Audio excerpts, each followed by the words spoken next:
Out of the Amanda Knox appeal, entering its climactic final days, closing arguments continue today. Later this week, Amanda will face the court and make a personal plea, but will it be enough to set her free? 2020 anchor Elizabeth Vargas has covered this case from the start, and she's back in Perugia this morning with the latest. And Elizabeth, the prosecution is pushing hard.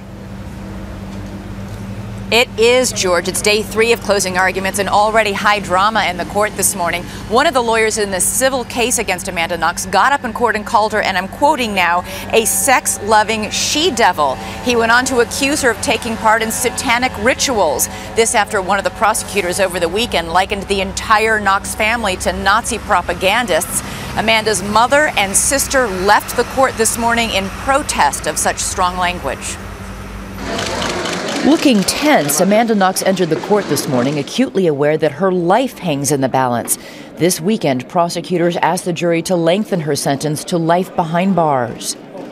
It's life or she gets to come home. And that's a pretty big thing to have on your mind as a 24-year-old. In their first sit-down interview since closing arguments began, Amanda's parents say she is optimistic but having a hard time sleeping or eating.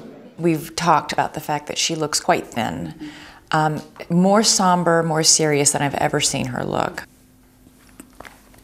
Yeah, it's been very tough on her. 4 years in prison with your freedom taken away for something that you didn't do is extraordinarily hard. And the fact that she, started as a 20-year-old with that kind of pressure on her is, the fact that she's still okay is amazing to me.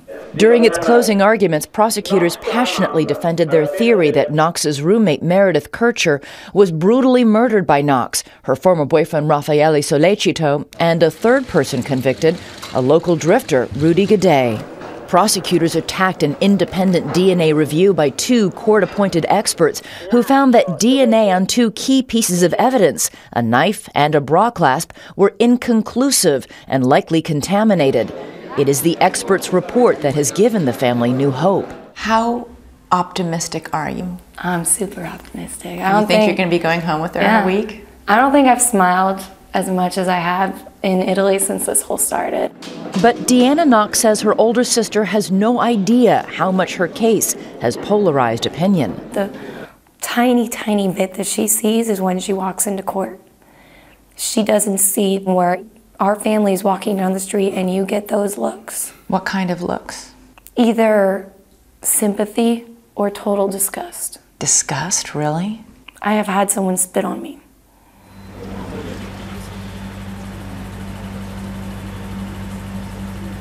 The defense will begin its closing arguments tomorrow, and then Amanda Knox will have one final chance to address the court herself. Her family members tell me she's been working on that statement for months. She will undoubtedly plea for her life.